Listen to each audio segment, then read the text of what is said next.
Abiso sa mga kapuso nating babiyahe, ipinatutupad na po ang mas mataas na parking fee sa Ninoy Aquino International Airport.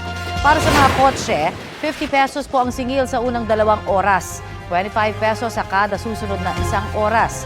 Kung motorsiklo naman, 20 pesos sa unang 2 oras, habang dagdag na 10 pesos sa kada susunod na oras. Para sa mga bus, 100 pesos ang parking fee sa unang 2 oras at 50 pesos sa kada susunod na oras.